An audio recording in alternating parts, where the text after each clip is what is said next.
Buenos días. ¿Se escucha bien allí? Perfecto. Muy bien. Buenos días a todos. En este segundo día del Legal Week de Brujú, nos toca con Fernando Guntern, gerente corporativo de impuestos de Arcor y presidente del Departamento de Política Tributaria de Copal. Nos toca tratar otro de los temas más candentes del momento, que es el de la carga fiscal formal. Allí vamos a compartir con ustedes en pantalla. ¿Se ve bien allí? Muy bien. Excelente. Y ayer en la charla de Carlos Melconian, se mencionaba hacia el final una pregunta que, que se relaciona mucho con lo que vamos a tratar en este bloque de hoy. La pregunta fue: ¿qué es peor para un país o cómo funciona como mayor obstáculo para la actividad económica y para las inversiones en la Argentina? ¿Los controles cambiarios o los elevados impuestos? Y Melconian, luego de pensarlo, llegó a la conclusión y dijo, bueno, los dos. Pero si me repreguntan, diría 51% los controles cambiarios y 49% los elevados impuestos. Porque de los controles cambiarios estamos hablando de algo sumamente pesado. Utilizó otra palabra mucho más directa. Y nos quedamos hablando allí, reflexionando sobre ese 49% de los elevados impuestos. Y que en algún momento estuvieron esos elevados impuestos, esa alta carga fiscal de la Argentina, solos, sin los controles cambiarios. De hecho, en la gestión anterior hubo un apetito sin precedentes por invertir en la Argentina. No estaban esos controles al inicio y, sin embargo, no hubo tal lluvia de inversiones. Con lo cual, esa carga fiscal, ese 49%, cuando estuvo solo, sin los controles cambiarios, fue mucho más pesado que aquel 49%, funcionando como uno de los principales obstáculos para que no llegaran esas inversiones a la Argentina. Con lo cual acá tenemos una cuestión central, y de esto se va a tratar lo que vamos a conversar con Fernando, que es hasta qué punto se tiene conciencia en todos los distintos ámbitos de la gravedad de la cuestión fiscal y hasta qué punto se actúa en consecuencia. Porque tenemos allí, tratando de decir esto con la mayor objetividad y sin entrar en cuestiones políticas, que en la gestión anterior se decía y se partía de un diagnóstico de tener muy elevados impuestos, pero a lo largo de esta presentación veremos hasta qué punto se actuó en consecuencia.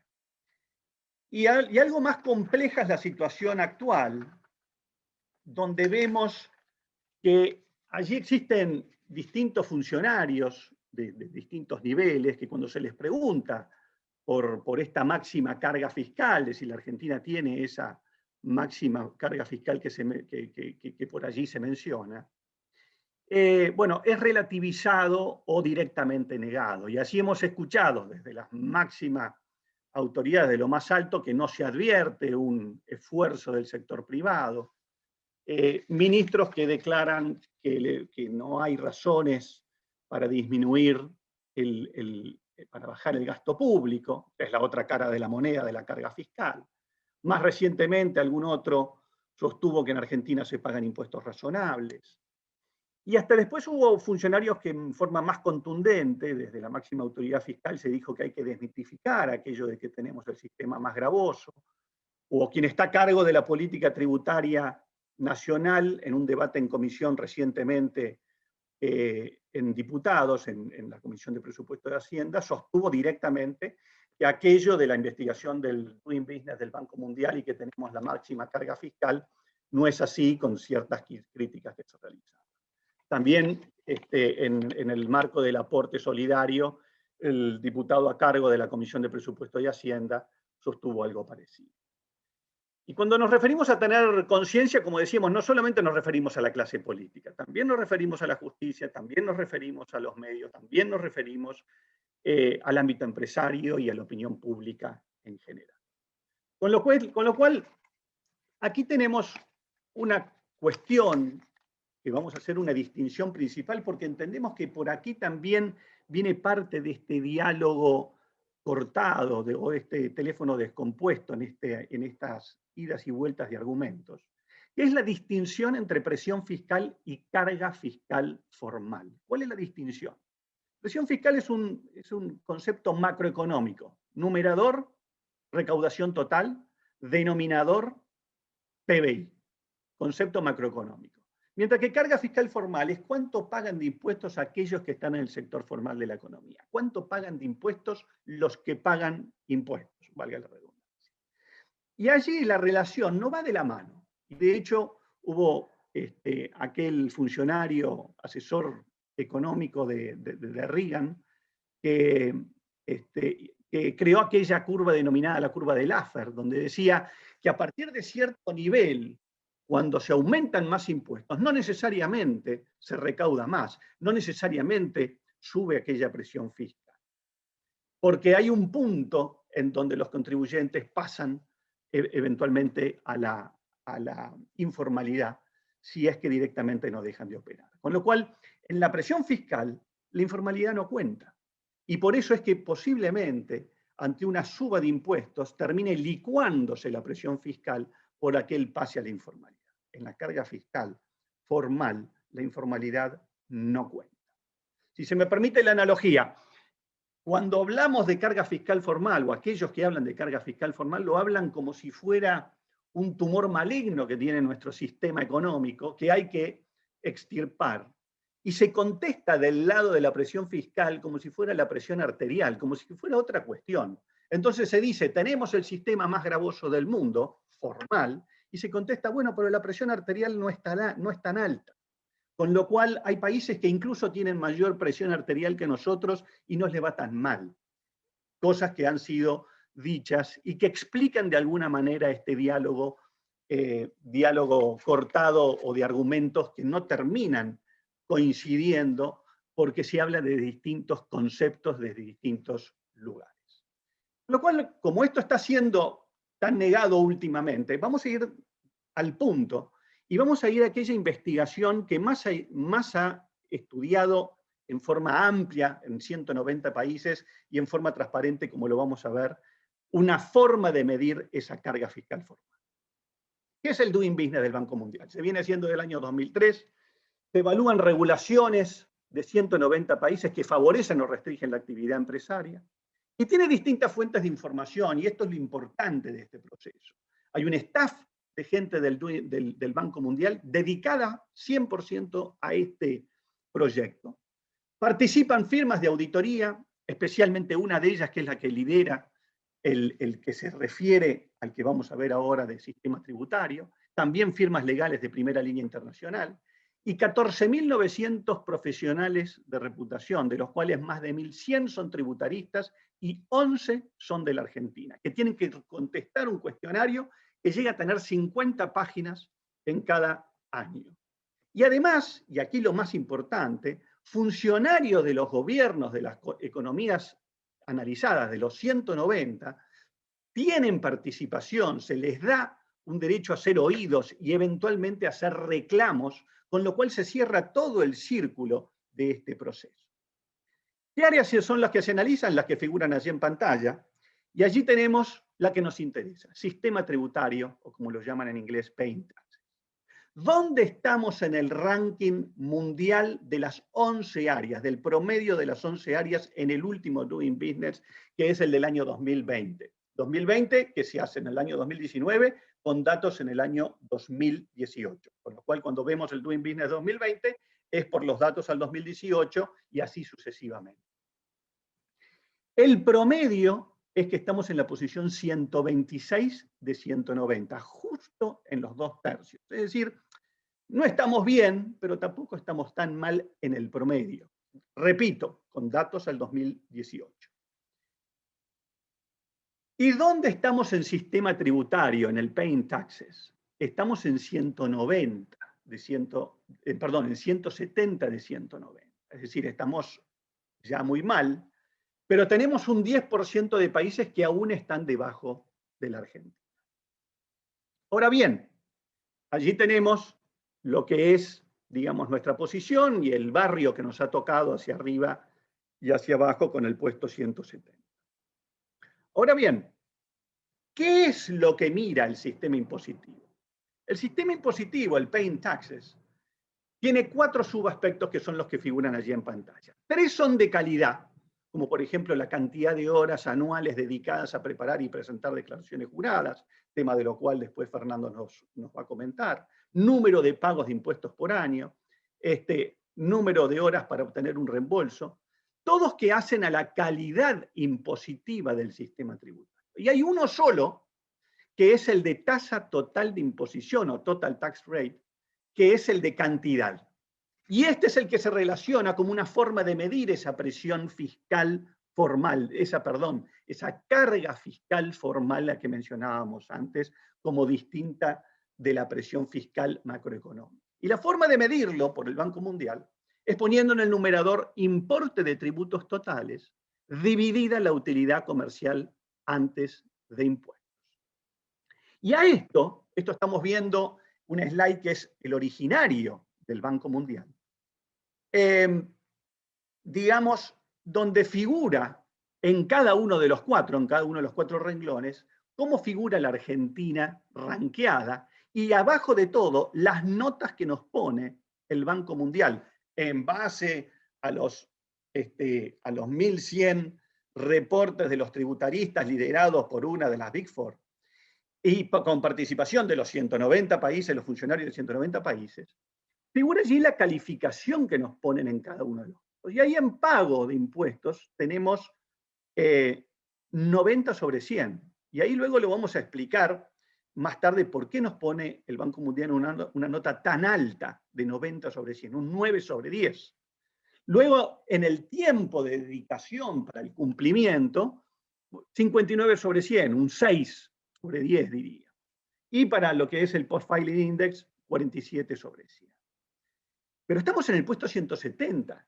Y aquí, comparado con lo que es Latinoamérica, vemos que estamos muy bien calificados en lo que hace a la cantidad de pagos, y más o menos andamos en el promedio de Latinoamérica en otros 2, con lo cual hay algo que nos está tirando acá demasiado para abajo para estar en el ranking 170 sobre 190 países. ¿Qué es lo que está pasando en este caso? Muy bien, entonces analicemos el cuarto componente, que es el de cantidad. El de importe de tributos totales en el numerador dividido utilidad comercial antes de impuestos. ¿Pero de qué estamos hablando? ¿Estamos hablando en términos macroeconómicos o estamos hablando en términos microeconómicos? Y la respuesta es la segunda. La forma que tiene el Banco Mundial de determinar este índice es eligiendo un caso testigo, que se somete a estudio, como si fuera un ejercicio de facultad, en cada uno de los 190 países. Y que tiene todos estos datos y asunciones, como por ejemplo que se dedica a la producción de macetas de cerámica, que tiene 60 empleados. Y lo más importante, y que es determinante para entender de qué se trata este índice que finalmente da el Banco Mundial para cada uno de los países. El margen bruto de ventas es el 20%. Es decir, la maceta se vende en 120, lo que de costo tiene 100. Es decir, margen de bruto de ventas medida con base en el costo de 100, vendido en 120. Estos son los datos concretos, el 120 y 100, que se menciona en el análisis del caso testigo del Banco Mundial, más las otras asunciones que allí figuran. Entonces, con este ejercicio de facultad, entre comillas, se lo manda a los 190 países, y los 190 países, los funcionarios, digamos, los expertos de cada uno de los países, más la Big Four que lidera este proceso con la participación de los funcionarios, llegan a una conclusión y a un porcentaje de este ratio de impuestos totales, nacionales, provinciales, municipales, dividido la utilidad comercial antes de impuestos de esta empresa en particular con estos datos numéricos que acá los hemos resumido. ¿Cómo da eso? Aquí están los del primer slide. Hemos puesto aquí los países con más de 1 millón de habitantes, ¿no? Hemos sacado los de menos de 1 millón para que no nos distorsione el análisis con países que no tienen más de esa cantidad de habitantes. Y acá tenemos aquellos que le dan entre 10 y 40%. Y, por ejemplo, los casos de esos 4 países de Sudamérica, donde les da alrededor de 1/3, es decir, 1/3 va a parar al fisco en cantidad de impuestos respecto de la utilidad comercial. 1/3 va parar al fisco, 2/3 que queda para la empresa, para el empresario. Y están aquí la mayoría de los países. Segundo slide, aquellos que están en una situación ya un poco más compleja, más complicada, que les da entre 40 y 70, y allí lo tenemos a Brasil con el 65%, en el puesto 175, ya bien abajo, digamos, en el ranking, pero todavía tenemos que van 2 reales digamos, al fisco y 1 real al empresario, de vuelta, en un caso testigo, con el 20% de margen. Y tenemos un puñado de países que aparecen con mayores al 70%, y vemos allí 3 de Sudamérica, y lo que ha sucedido, por ejemplo, en el caso de Colombia, que ha tenido una crisis a partir de una reforma tributaria partiendo de este piso tan alto, y bueno, y los otros países que figuran aquí. Ahora, ¿qué sucede? Argentina no está ni en el primer slide, ni en el segundo slide, ni en el tercer slide.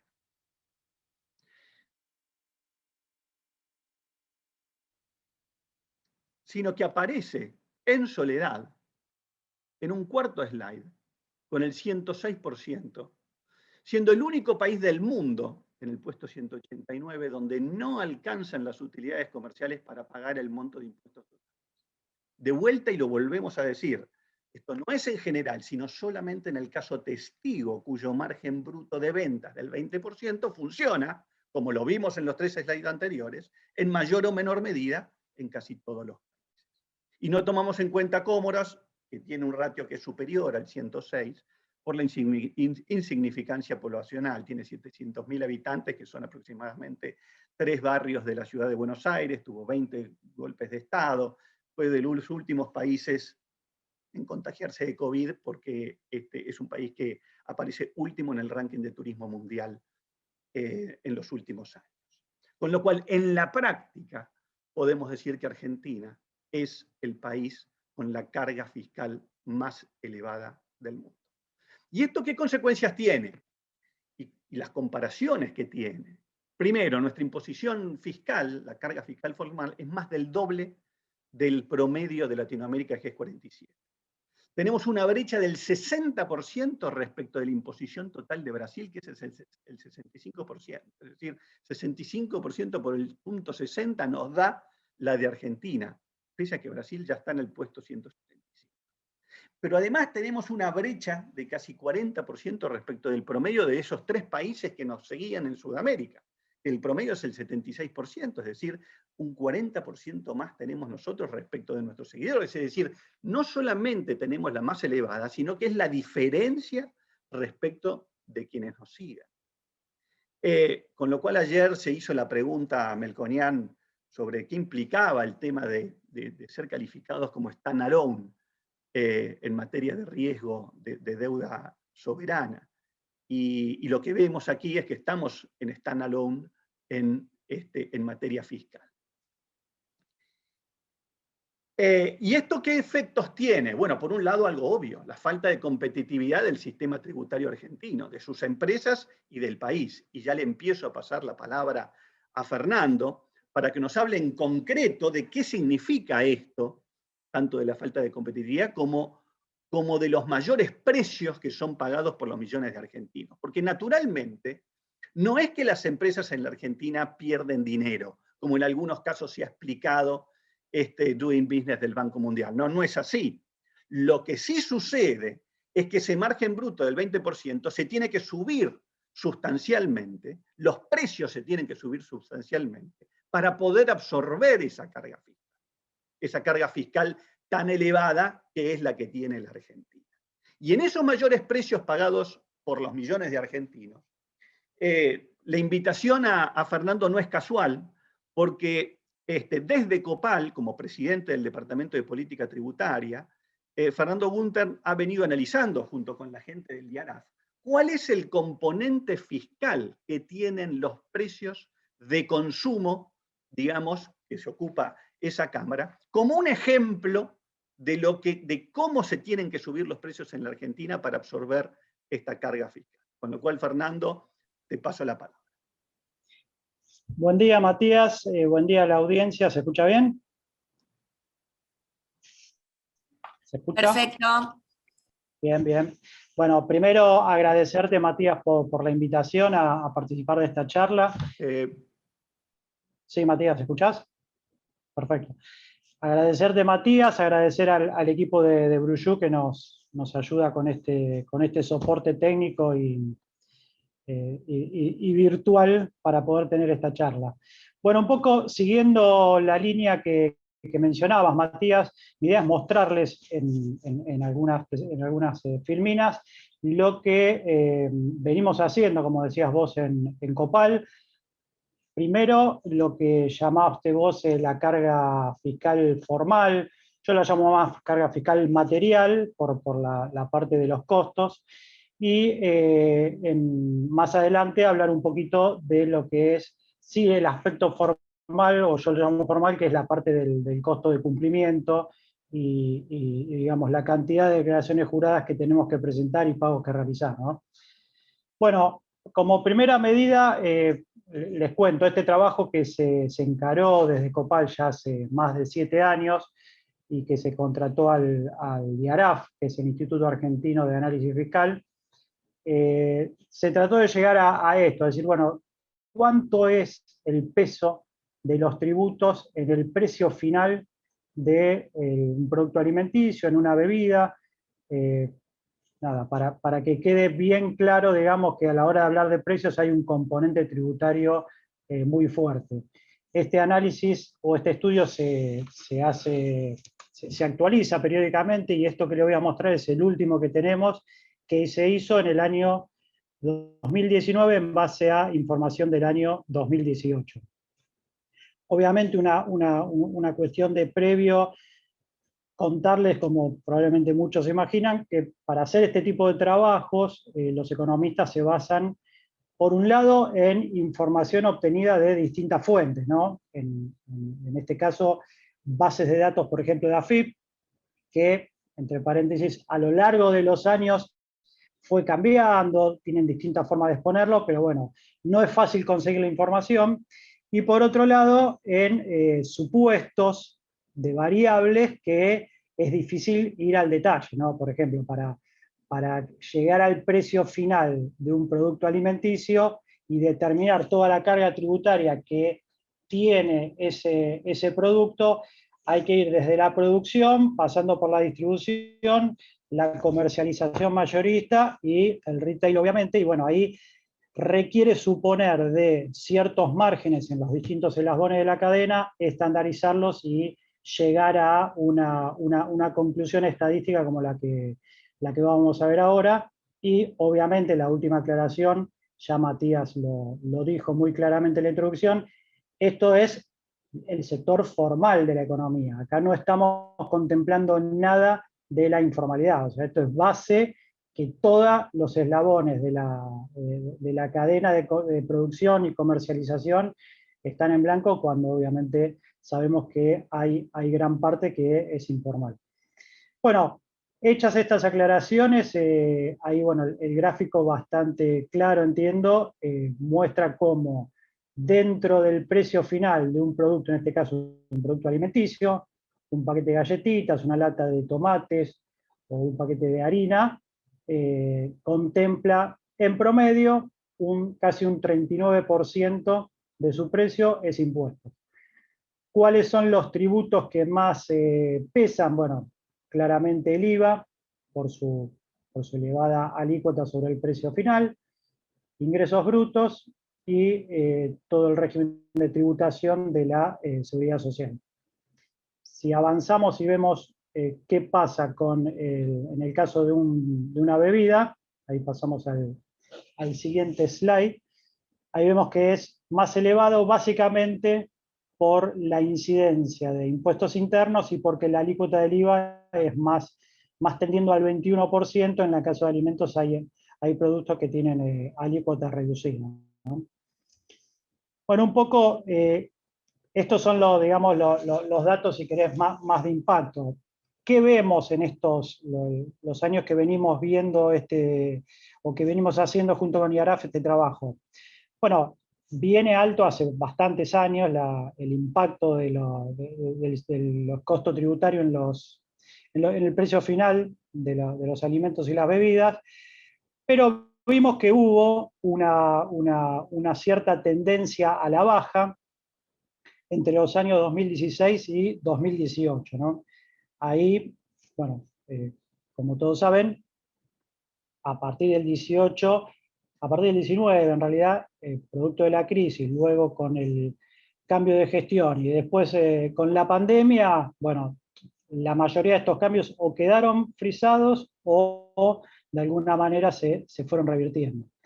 Como para destacar los cambios que tendieron a la baja, destacamos lo que fue el incremento del cómputo de pago a cuenta de impuesto a los débitos y créditos. Eso era algo que se venía proponiendo, incluso de las cámaras, porque es un impuesto obviamente bastante regresivo, hay pocos países que lo aplican, fomenta obviamente la informalidad, una cobranza en una cuenta bancaria tiene esta tributación y bueno, obviamente hay un sector de que no está dispuesto a pagarlo y va hacia el efectivo, con lo cual es un fomento más a la informalidad. Bueno, hubo una tendencia al incremento del pago a cuenta para empresas medianas y grandes parcial, total para pequeñas empresas, siempre contra el impuesto a las ganancias.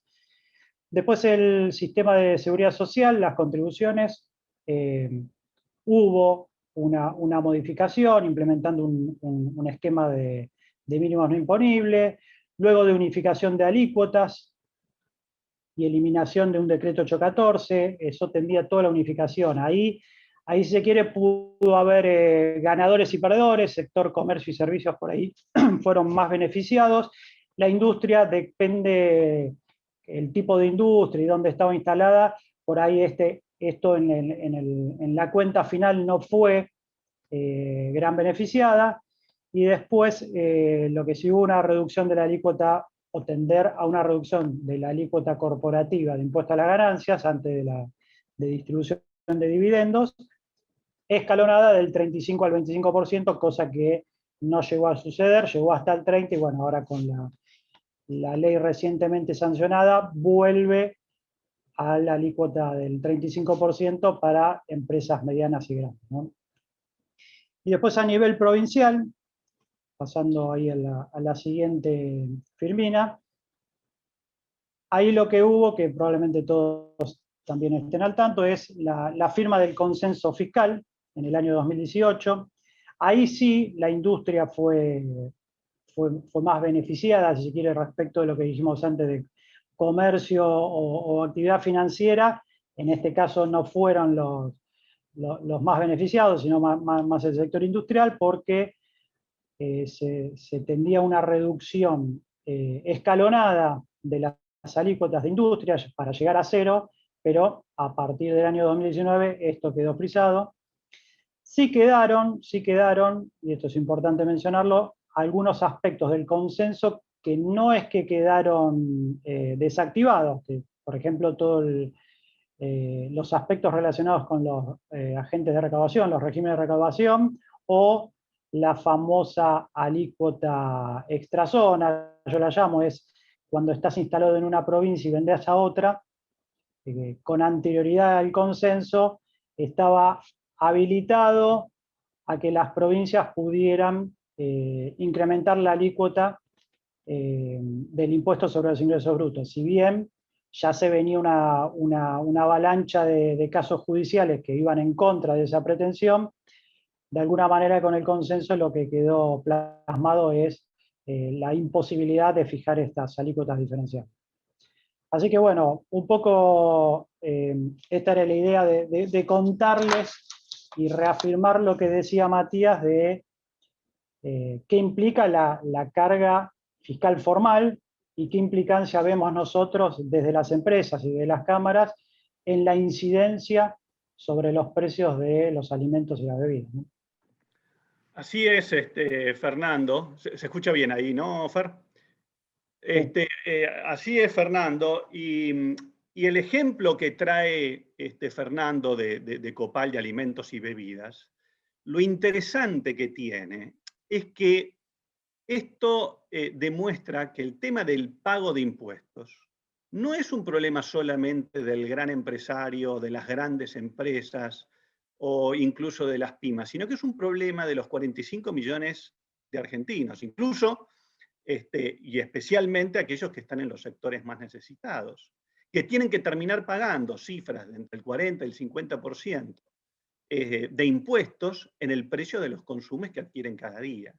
Y así como hablamos de alimentos y bebidas, si buscamos por allí, también vamos a encontrar aquellos, por ejemplo, de lo que es el componente impositivo en el precio de la ropa. En el precio de la ropa es el 51%. Con lo cual, como hemos dicho en otras oportunidades, cuando decimos que vamos a comprar ropa, no debemos decir que vamos a hacer eso, sino que vamos a pagar impuestos, porque la actividad principal a la hora de comprar ropa es el pago de impuestos y solamente la secundaria es comprar la vestimenta. Con lo cual allí tenemos entonces esta conclusión de que la alta carga, la elevada carga fiscal argentina no es un problema de las empresas, no es un problema del empresario, es un problema de los 45 millones. Y de hecho, en el último debate parlamentario, uno de los diputados le preguntó al subsecretario de Política Tributaria si se había hecho el análisis de la transferencia que iba a tener el aumento de la alícuota corporativa al 35%, que es al final del día la que mueve la mayor economía, la 35% que aplican las grandes empresas. Y allí, lo que expresamente se preguntó, expresamente no se contestó. Entonces volvamos a aquel slide originario del Banco Mundial y vemos allí, digamos, cuál es la calificación que nos pone el Banco Mundial al renglón que faltaba, ese tercer renglón que faltaba de cantidad. Y allí tenemos que la calificación que le corresponde a ese 106.3 es 0,0 sobre 100 puntos. Es decir, esa es la calificación que nos pone el Banco Mundial, hablando de standalone y de la calificación que hablaba Melconian ayer para lo que es el riesgo soberano. Esta es la calificación que pone el Banco Mundial con la Big Four que lidera este proceso, con los más de 1.100 tributaristas y la participación de los funcionarios de 190 países. Ahora bien, este cuadro que hemos elaborado sobre la base de todos los países, aquí están todos los países que en algún momento en la última década estuvieron, vamos a decirlo figuradamente, bajo el agua. Bajo el agua la línea divisoria es la del 100%. Los que están debajo del 100% son aquellos países que en algún momento el índice les dio más del 100%. Y están por encima aquellos que pudieron salir a tomar aire, digamos, que pudieron reducir esa carga fiscal. Y este cuadro es el típico cuadro, vaso medio lleno, medio vacío. Es tan desesperanzador como esperanzador al mismo tiempo. Desesperanzador porque uno nota como países que uno considera que tienen condiciones económicas inferiores a la de Argentina, han tenido sistemas tributarios que eran mucho peores al nuestro en cuanto a carga fiscal formal, y sin embargo supieron salir desde 2012 al 2015 de esa zona, pudieron salir a tomar aire y a poder reducir la carga fiscal formal al 30% en el caso de Sierra Leona, 41% en el caso de Burundi, 50% en el caso de esos otros dos países. Mientras que Argentina no pudo salir no pudo salir de abajo del agua de ese 100% y continúa teniendo una imposición total desde hace más de 10 años, precisamente hace 15 años que llevamos con una calificación de 0,0 y un índice de más del 100%. Desde hace 6 años que somos el país más gravoso del mundo, sacando el caso de Comoros por las razones que habíamos mencionado. Y aquí muchas veces se dice, bueno, pero esto de bajar impuestos y que vengan las inversiones no es tan así, porque de hecho en la gestión anterior se han bajado los impuestos y las inversiones no llegaron. Bueno, pero aquí vemos lo que mencionaba Fernando recién. Se hicieron ciertos intentos, pero finalmente esos intentos quedaron a mitad de camino. O mejor dicho, ni siquiera a mitad de camino, quedaron en los primeros casilleros. Se bajó del 137% que se tenía en el 2015-2016 Doing Business. Hay que restarle 2 años porque 2015 es datos de 2013 y 2016 es datos de 2014. Y se bajaron los impuestos y las inversiones no vinieron. Pero nunca pasamos nosotros a estar como esos otros países de África que supieron bajar la carga fiscal a 1/3 o por lo menos a la mitad. Entonces, si se me permite la analogía, es como si la Argentina le estuviéramos pidiendo que compitiera, como efectivamente compite en el mundo, y como si fuera un atleta. Y entonces lo que se está diciendo es, bueno, pero Argentina estaba en terapia intensiva, en el 137%, la pasamos a terapia intermedia y no supo competir. Bueno, naturalmente, ha pasado a terapia intermedia, no es que la dimos de alta y estaba para competir como esos otros países que supieron reducir su carga fiscal al 1/3 o a la mitad. El pase de terapia intensiva a terapia intermedia no fue suficiente y de hecho se han hecho autocríticas desde la gestión anterior diciendo que se hicieron incipientes esfuerzos, que las intenciones fueron en base al diagnóstico de bajar los impuestos, pero que no se logró. Con lo cual, esto de que se bajaron los impuestos es relativo. Y aquí hay un punto que le vuelvo a dar la palabra a Fernando, porque cuando Fernando veía la parte de calidad del sistema fiscal argentino y decía, ¿cómo es que hay 9 pagos de impuestos solamente? ¿Por qué nos ponen 9 puntos sobre 10? La explicación es la siguiente.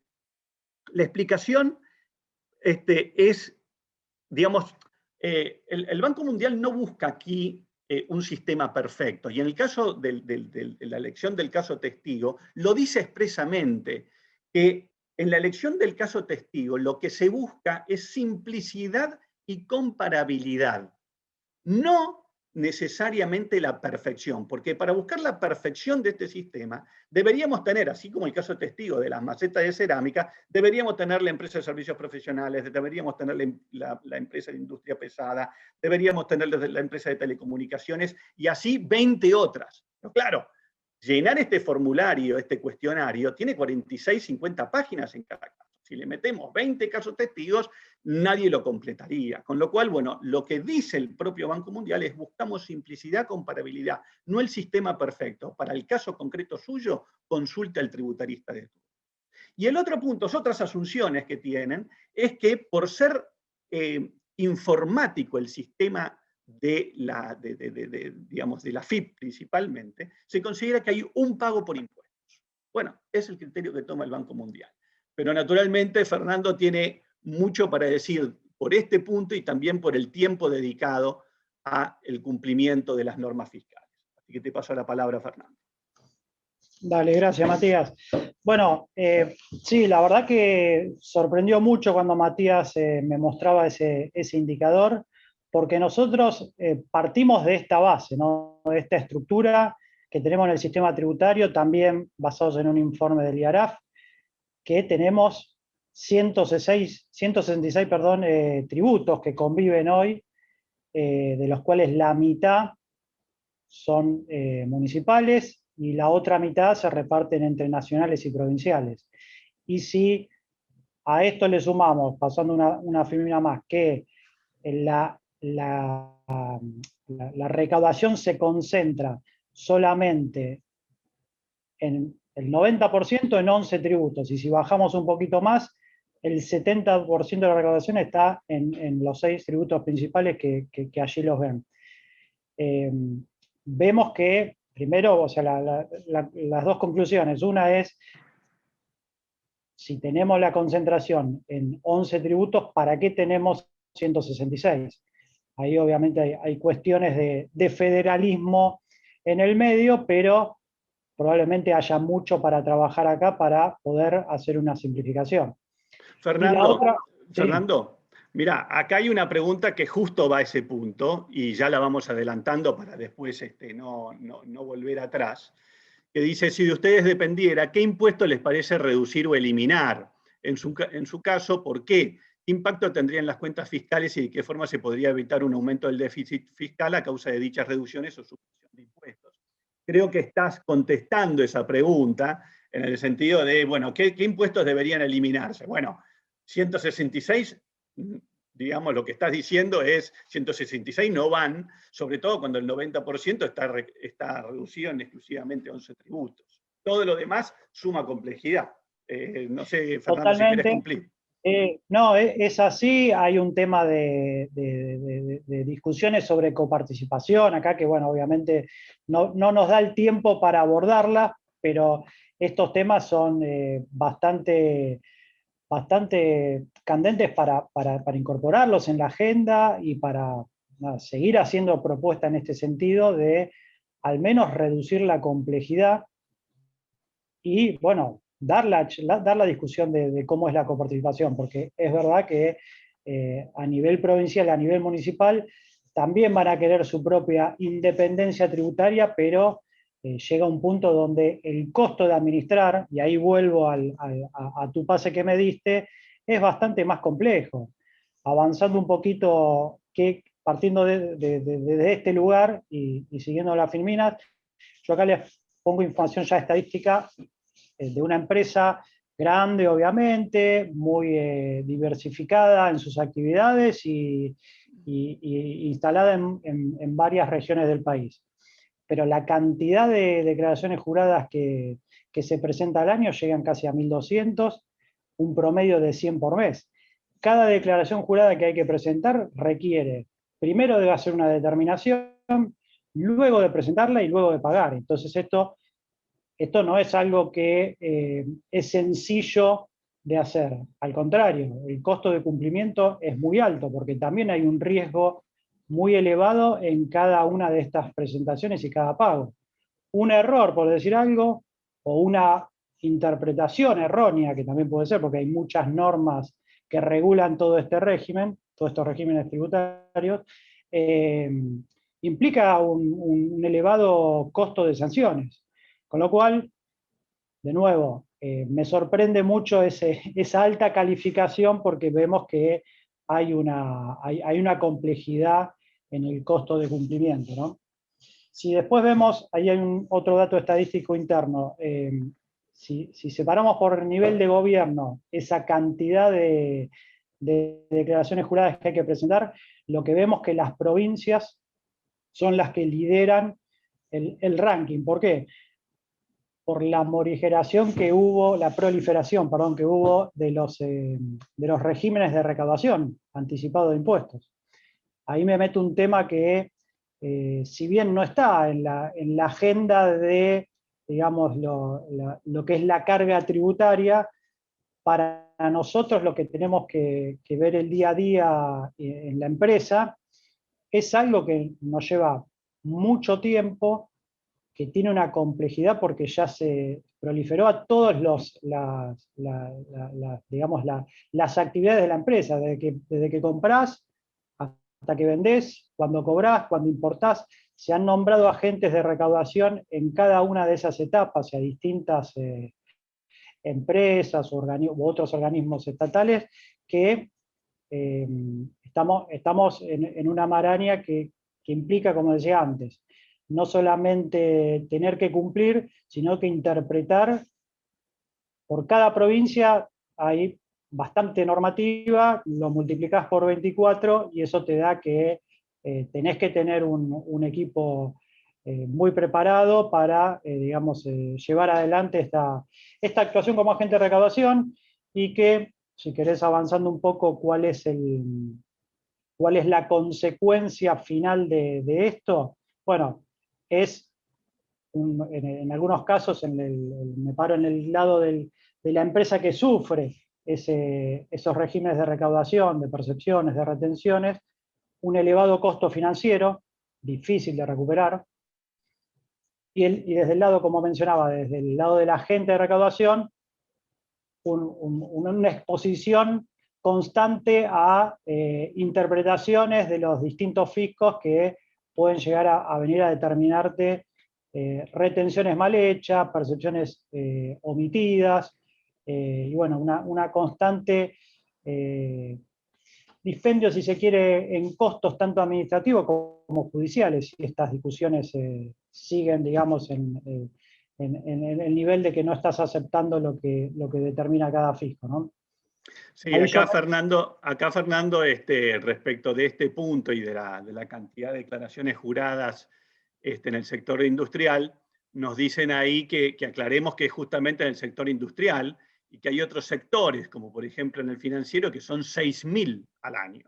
Así que, claro, por supuesto, acá estamos haciendo, y tomamos el ejemplo de lo de Copal y del efecto que tiene sobre los precios, la cantidad de impuestos, pero bueno, por supuesto que cada sector tiene sus problemáticas y bueno, y es cierto que en el sector financiero son mucho mayores.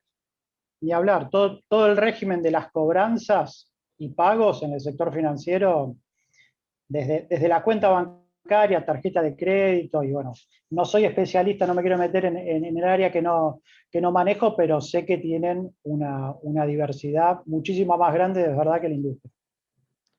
Perfecto. Así que un poco Entonces, yo avancé con las dos filminas que vienen, Matías, te aviso, las fui comentando, sí. así que ya...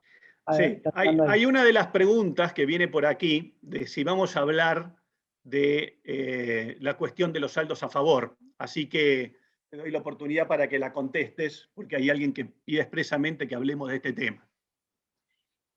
Sí, lo que yo puedo decir de los saldos a favor es que obviamente la consecuencia de tener saldos a favor que van a estar por años sin poder ser utilizados, porque por ahí hay provincias, sobre todo en la del norte, que una determinación impositiva baja, pero con saldos a favor que podés estar 3, 4, 7, 8 años sin tributar porque ya se lo ingresaste vía estos regímenes. Esto obviamente es obvio lo que voy a decir, pero es un perjuicio financiero que se transforma en económico con los altos niveles de inflación que tenemos. Con eso, me adelanto un poquito al punto siguiente. Estamos trabajando con las cámaras y estamos tocando las puertas tanto a nivel nacional, porque hay un equipo en el Ministerio de Economía que está monitoreando esto, con la gente de la Comisión Arbitral y con cada provincia para ver cómo podemos hacer para que, de alguna manera, como dije antes, en el consenso quedó una cláusula de devoluciones de saldo a favor, de agilizar las exclusiones y demás, que estamos tratando de llegar a que haya una armonización y que de alguna manera esto pueda bajar. Pero bueno, son propuestas, son espacios de diálogo que estamos yendo, pero digamos, no al nivel que queremos de celeridad en el avance, ¿no? Perfecto. Y sobre la última cuestión, sobre la complejidad interpretativa que mencionás allí, Fernando, es lo que mencionábamos antes. No es que tenemos el sistema más gravoso en lo regulatorio, en las leyes, en los decretos, en las leyes y en los decretos, sino también en lo que son las resoluciones del fisco y en las interpretaciones del fisco. Es como que va de la mano, va mucho más allá de lo meramente regulatorio y eso es lo que deriva en esta complejidad interpretativa y en las discusiones que se generan. ¿No es así? Y a ver, y esto ya para ir avanzando y terminando, hemos puesto 3 ejemplos. A ver, el tema de tener el sistema más gravoso, no es algo que nos ha sorprendido. Si bien se ha conocido esto desde hace poco, y eso después quizás lo podemos mencionar, esto viene desde hace 15 años, pero se conoce desde hace apenas un par, y vamos a explicar por qué. Cuando tomamos, imaginemos que tenemos un bolillero con los distintos impuestos, con los 166 impuestos de la Argentina. Saquemos la bolilla que corresponda, saquemos el impuesto de ese bolillero que sea. Nos vamos a encontrar siempre, digamos, o al tope o en el podio entre aquellos que son más gravosos en ese impuesto específico. Y por ejemplo, no estábamos en el ranking de aquellos que tenemos, digamos, de aquellos países con la alícuota más gravosa del 35%, con la alícuota corporativa, no estábamos, porque estábamos con el 30%, y acá tenemos los 20 más gravosos, y no estaba la Argentina en el año 2020, y ahora lo vamos a estar. Con la alícuota del 35% para las grandes, más el 7% sobre los dividendos. Y recordemos, digamos, hasta el 2020 no teníamos ajuste por inflación, con lo cual, en la práctica, por esa regla de los sextos, estoy entrando en un terreno muy técnico, pero para muchos era muchísimo más que el 35% y muchísimo más que el 50%. Tuvimos más de 150 casos de Corte Suprema en materia de inconstitucionalidad y ajuste por inflación, y no hubo adecuación por parte del legislativo ni del ejecutivo para adecuarse a esos 150 casos. Y es más, se dictaron 3 normas, 2 por la gestión anterior y 1 por la actual gestión, para ir en contra de esa jurisprudencia de la Corte Suprema. Con lo cual, cuando hablamos de la carga fiscal formal más elevada, también se tocan temas institucionales como estos, en donde 2 leyes de la gestión anterior y 1 de la actual fueron expresamente en contra de lo resuelto en más de 150 casos de Corte Suprema en materia de inconstitucionalidad del impuesto a las ganancias sin ajuste por inflación. Hay una pregunta, me adelanto allí, que dice, bueno, ¿cuál es el impacto del 35% para las grandes empresas? Si bien, dice la pregunta, se destaca más el tema de la alícuota del 25 y el 30 para las pymes. A ver, lo que mencionábamos antes, que había mencionado Fernando, y no sé si quieres completar, Fernando, el impacto principal para los 45 millones de argentinos, y en ese estudio que hicieron junto con la gente del IARAF desde Copal, es de empresas grandes. Naturalmente los bienes de consumo son en su gran mayoría, productos de consumo producido por las empresas grandes, con lo cual ese 35% está allí metido. Y esta pregunta que hizo este legislador no fue contestada en este sentido, sobre si iba a haber un estudio de traslado de esta alícuota del 35%. No sé si, Fernando, querés contestar y completar esa pregunta. No, coincido. Obviamente que hay cuestiones de mercado y sectores donde podrá ser mejor o podrá ser más fácil o no trasladar, pero la tendencia va a ser esa, va a ser a trasladarlo a los precios de los productos, con lo cual creo yo que va a impactar. Eso es lo que muestra el estudio un poco que se viene haciendo en Copal, ¿no? Al final del día, y es lo que decías, Matías, al principio, esto se tiene que ver también como un costo más en el precio del consumidor. Exactamente.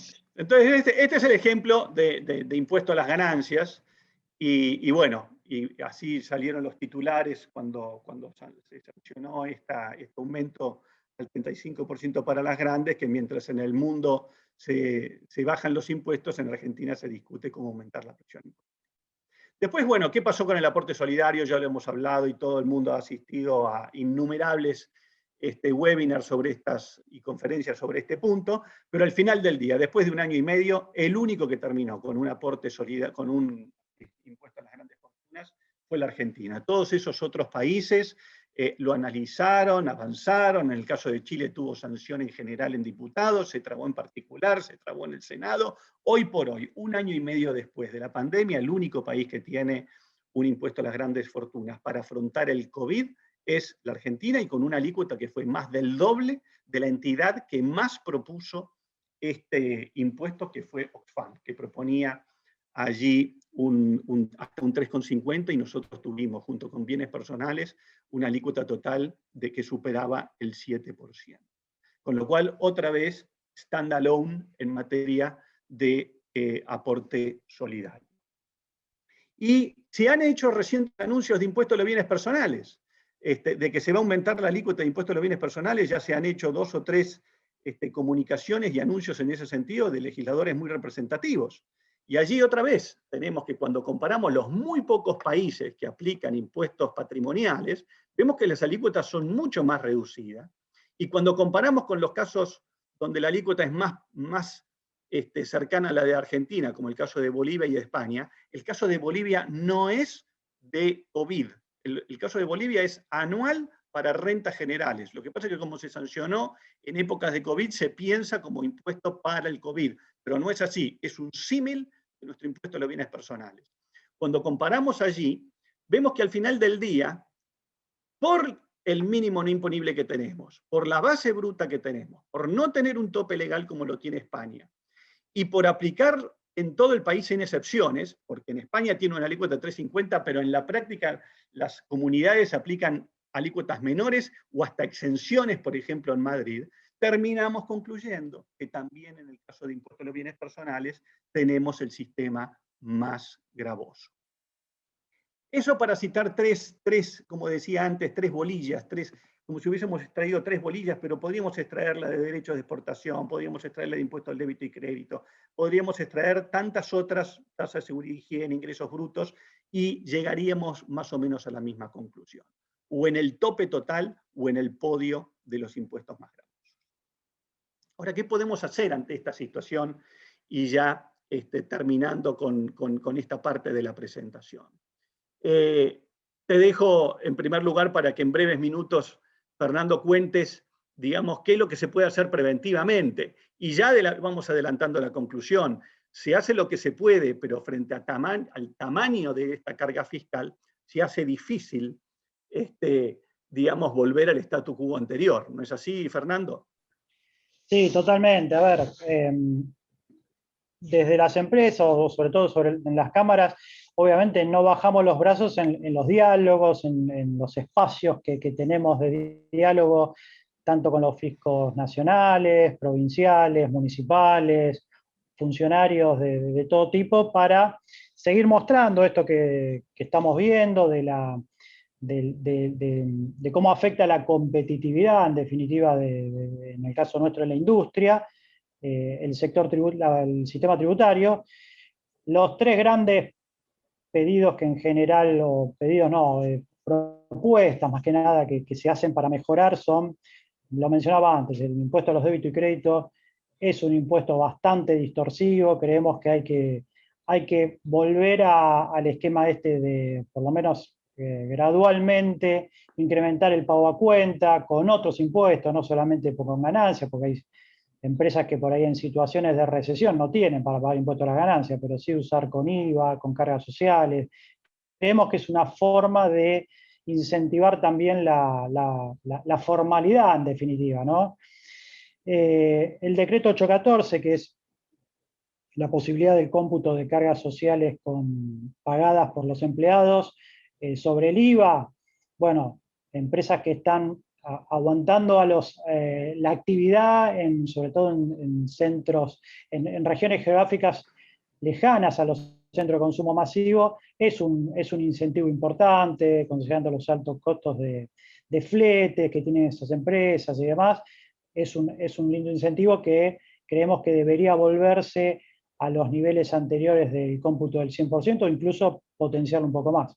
Y después distintos esquemas de incentivos a inversiones productivas, que vos, Matías, los conocés bastante bien porque has trabajado con esto también en UIA, desde la posibilidad de computar interés sobre capital propio en cuanto a su deducción en ganancias, como la amortización acelerada cuando se invierte en bienes de uso, o un buen régimen de devolución anticipada de IVA por inversiones de bienes de uso. Esto en lo que es aspectos más de sustancia. Lo que es más de forma, bueno, seguimos proponiendo tener alguna cuenta corriente tributaria consolidada que permita compensar los saldos a favor, como preguntaban recién ahí, tanto esto puede ser nacional como a nivel provincial también, con las deudas. Creemos que esto debería haber un camino en ese sentido que pueda ser más automático esta compensación. Algo muy formal, pero que la verdad que creemos que con la tecnología no debería tener tanto obstáculo para tener un domicilio fiscal electrónico único. Hoy cada provincia tiene su domicilio fiscal electrónico, la Nación tiene el propio, con lo cual hay que entrar en 25 domicilios fiscales electrónicos 2 veces por semana. Y por último, bueno, esto no ahondo más porque ya dije mucho, el tratar de armonizar, unificar y evitar los perjuicios financieros de los regímenes de recaudación provincial, ¿no? Entonces esa es la parte, sí. No, simplemente la reflexión, Matías, es, vos dijiste, vamos avanzando con esto y mi sensación es, avanzamos 2 pasos y a veces retrocedemos 1, avanzamos 1 y retrocedemos 3, porque yo lo que veo es que a veces la coyuntura lleva a incluso complejizar un poco más. Aparece una iniciativa de ver las planificaciones fiscales y eso te crea un nuevo régimen que te tira para atrás todo lo que pudiste avanzar en gestiones de, no sé, en unificación en algún punto.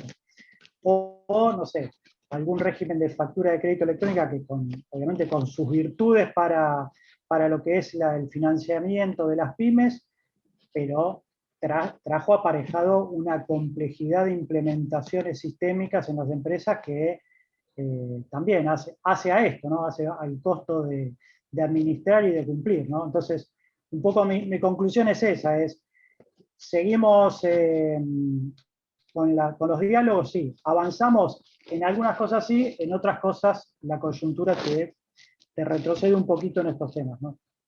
Así es.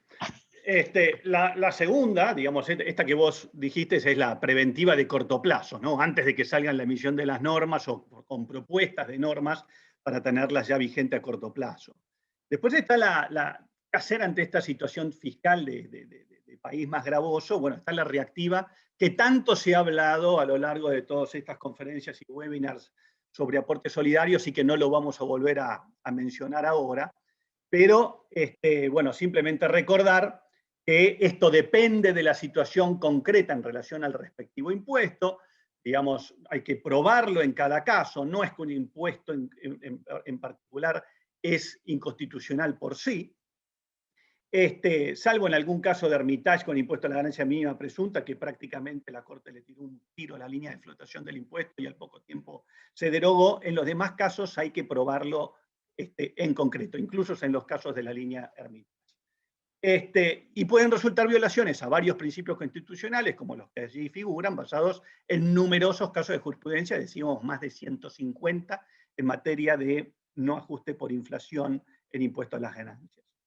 Y esto, un tema a destacar, si bien el camino es arduo, si bien el camino es largo, si bien el camino es costoso, si bien el camino es riesgoso por las eventuales aplicaciones de penal tributaria, al final del camino ha habido varios precedentes o muchos precedentes de Corte Suprema que fueron favorables al contribuyente. No solamente el caso Hermitage, no solamente el caso Candid, tenemos el caso Intercop con las medidas cautelares decretadas sin intervención judicial, tenemos Camaronera con los derechos de exportación y así tantos otros fallos que al final del camino la Corte Suprema ha terminado dándole razón al contribuyente, con lo cual ese camino es analizable, está disponible, pero es un largo camino con sus riesgos, con sus costos, y de vuelta, como decíamos en el caso preventivo de Fernando, no vuelve las cosas al status quo. Esto no es que, digamos, la Corte legisla para dejar las cosas en su estado originario o ideal. Sirve simplemente para mitigar el problema. Y una cuestión especial, ¿puede plantearse un caso de confiscatoriedad global de varios impuestos acumulados? Porque de hecho el Doing Business del Banco Mundial se trata de eso, acumula todos los impuestos y lo pone en el numerador. Bueno, esto se ha planteado en el caso Gómez Salza hace más de 20 años, 1999, y un dictamen del Procurador General muy interesante, donde dijo que sí, que era perfectamente planteable, porque si no, se recurriría, decía él, al subterfugio, de que si hay un impuesto que es inconstitucional, lo divido en dos o lo divido en tres, por ejemplo, las ganancias ordinarias y las que no son ordinarias, las de capital gain y las ordinarias, y de esa manera un impuesto a las ganancias que hubiese sido inconstitucional lo divido en dos y soluciona el problema. Con lo cual, acepta el procurador de que se puedan acumular distintos impuestos, incluso de distintas jurisdicciones. Había uno nacional, había uno provincial y había uno local municipal. Y permitió, digamos, o mejor dicho, proponía a la Corte que se pudiera acumular esos distintos impuestos en la medida que se excedieran los ratios de confiscatoriedad. Lamentablemente, en el caso de Gómez Álzaga, finalmente la Corte Suprema no lo resolvió y digamos, terminó la cuestión por razones procesales. Pero la cuestión está abierta a la luz de ese dictamen, que además llegaba a preguntarse, y bueno, y decidan ustedes, la Corte, qué hacer con estos casos. ¿Qué es lo que sucede si hay confiscatoriedad? ¿Dejamos afuera el primero? ¿Dejamos afuera el último impuesto? Y lo que proponía el procurador es, no, hay que disminuir proporcionalmente todos los impuestos hasta llegar al límite de confiscatoriedad. Y para terminar, la cuestión de fondo. La preventiva y la reactiva no vuelve las cosas al statu quo.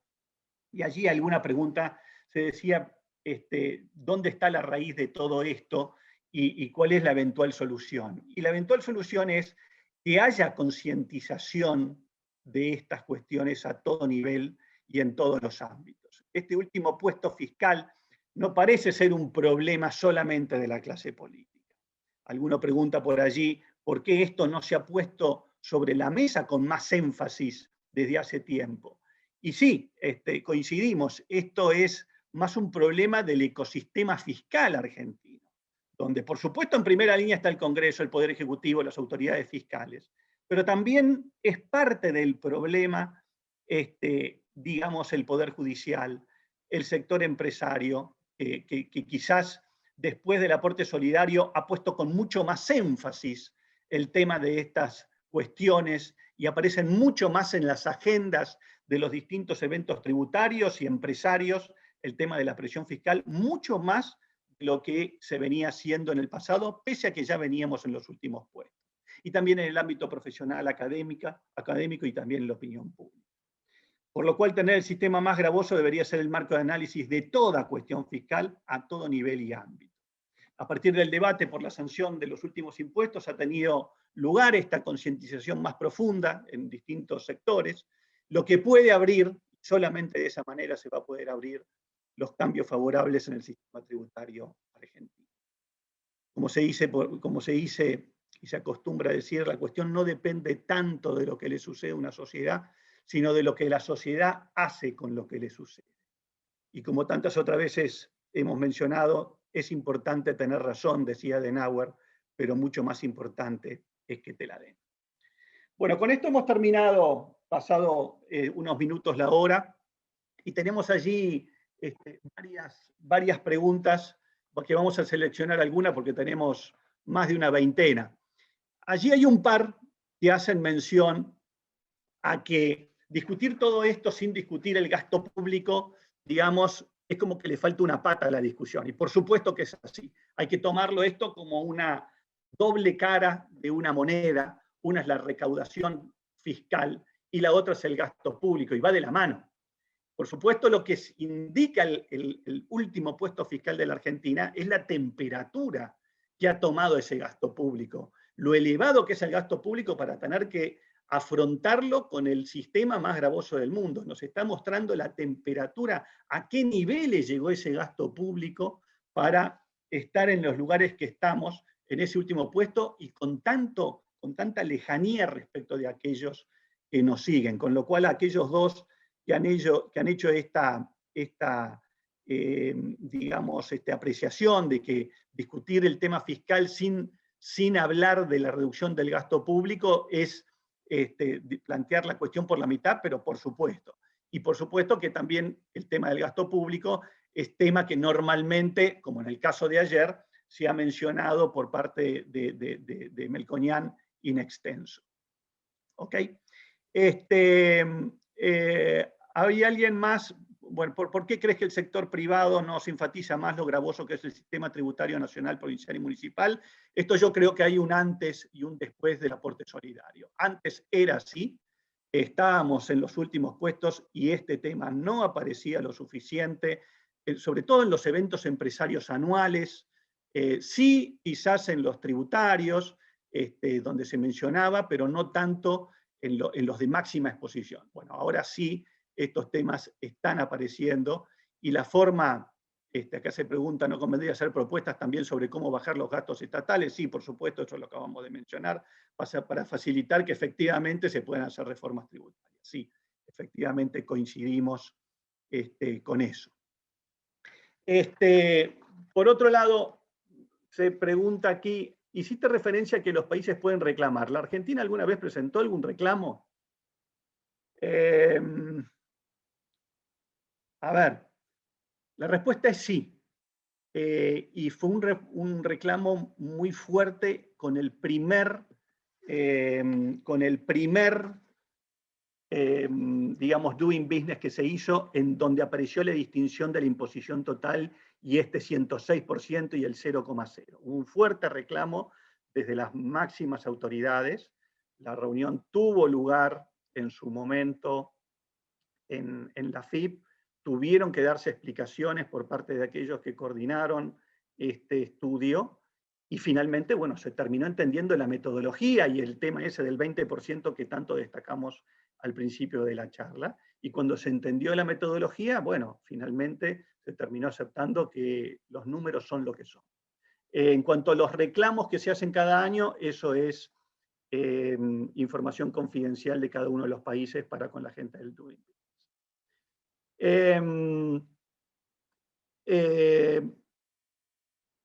En alguna otra charla explicaste la relación entre el momento que Argentina tuvo la máxima carga fiscal y la máxima restricción de las medidas cautelares. Sí, es cierto, allí donde figura esa U, digamos, en el cuadro aquel del bajo el agua, ¿no? del 137%, en ese momento coincidió con el momento que se dictaron las máximas restricciones de las medidas cautelares con la ley 26854 en el marco de las leyes de democratización de la justicia.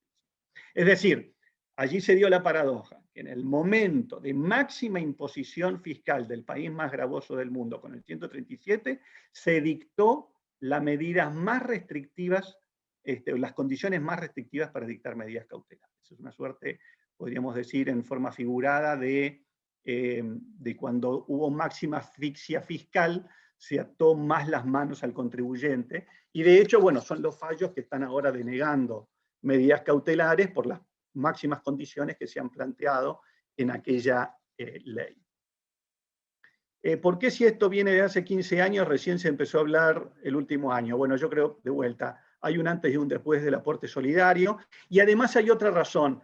El acceso a la información, especialmente del tema de imposición total, es de hace apenas un par de años atrás, a lo sumo 3 años atrás. Antes era muy difícil acceder a esa información vía internet, y antes de eso era papeles de trabajo del doing business. ¿Alguna otra pregunta me están haciendo por aquí, Fernando? Creo que por allí tenías alguna pregunta para tu lado, ¿no? Sí, ahí vi una que relacionada con ¿Sirve el mecanismo de reducción de IVA para productos de la canasta básica para bajar la composición tributaria y por ende de los precios? Esa es una muy buena pregunta, porque acá hubo intentos de reducción de IVA sobre productos de la canasta básica, y la realidad te tengo que decir que en la práctica no sirvió del todo, primero porque tenés distintos eslabones en la cadena, como dijimos, que no sabes cuánto pueden, digamos, respetar esa reducción, o al final del día lo que hacen es incrementan el margen y el precio va a llegar el mismo. Y el otro gran punto es que en el sector, sobre todo en el productor, lo que va a pasar es que le reducen la alícuota, pero todos sus insumos quedan en una alícuota superior al 20, por ejemplo, compran al 21 y venden al 10,5 o al 0. Ese costo financiero se transforma en económico y de alguna manera se termina trasladando el precio. Con lo cual, nosotros en Copal siempre proponemos que sean mecanismos más de devolución, que hay algo, lo que pasa es que está topeado en montos bajos. Hoy existe, y eso no está contemplado, quiero aclararlo, dentro del estudio de Nadine, de IARAF, no está contemplado los mecanismos de devolución de IVA que hoy tienen los sectores más vulnerables, AUH, jubilados de la mínima y demás, pero es bastante corto en cuanto está bastante topeado, ¿no? Creemos que se puede trabajar en ese sentido, en devolución formal, con alguna tarjeta, con alguna asociación bancaria o de algún mecanismo que también de alguna manera también ayude a formalizar un poquito más la economía, ¿no? Bueno, las últimas tres, Fernando, para ir cerrando. Como ves, insistir con la teoría de Casas, con una acción ante la Corte por un liticonsorcio pasivo necesario con Nación y provincias. Bueno, era lo que nos referíamos antes con el fallo de Gómez Álzaga, en donde hubo de los 3 niveles impuestos allí. Y es más, hay en algún caso, bueno, sí, acumulación de 3 impuestos, pero que son nacionales, no son de Nación y provincia, que es uno de los casos en San Juan sobre aporte solidario, donde se puso en el numerador 3 impuestos, ¿no? Impuesto a bienes personales, impuesto a las ganancias y aporte solidario, pero son 3 nacionales. Pero sí, a ver, estoy de acuerdo con esta posición, y el caso Gómez Álzaga, el dictamen del procurador, iba en ese sentido. Bueno, muchas gracias a todos los comentarios de aquí que nos han hecho llegar. Y para terminar, 2 preguntas. ¿Por qué no salió el Doing Business 2021? Bueno, es porque está bajo una auditoría por la manipulación de datos de 4 países, que son Azerbaiyán, China, Emiratos Árabes y Emiratos Árabes Unidos, Arabia Saudita y Emiratos Árabes Unidos, y alguna mención también respecto de Chile, pero nada tiene que ver con la Argentina y nada tiene que ver con el impositivo. Y hasta que no termine esa auditoría, no va a salir el Doing Business 2021. ¿Hay fallos de jurisprudencia que hacen mención al sistema más gravoso? No, hasta ahora no. Y esto es una buena pregunta, porque sí se hace mucha referencia a la emergencia económica del lado, digamos, del Estado, pero no se habla de la emergencia del contribuyente. Solamente se ha hecho mención en algunos casos para no aplicar penal tributaria, en casos, digamos, de la crisis del 2001, del 2002, pero en forma muy limitada. Pero no se ha hecho mención al sistema más gravoso, a lo sumo a la complejidad en los marcos de ciertos fallos de precios de transferencia para decir que no se aplican la penal tributaria o las eventuales multas. Con lo cual, bueno, siendo las 10:50, habíamos dicho que era hasta las 10:45, agradecemos muchísimo las preguntas, han quedado varias sin responder, y también los comentarios que nos han hecho llegar a Fernando y a mí. Con lo cual, les agradecemos muy especialmente la atención, esperamos que haya sido lo más provechoso para todos ustedes, y los esperamos mañana con con el tercer bloque de este Legal Week. Muchísimas gracias, y muchísimas gracias a vos, Fernando, por tu participación. Gracias por la invitación. Un abrazo y buena jornada para toda la audiencia.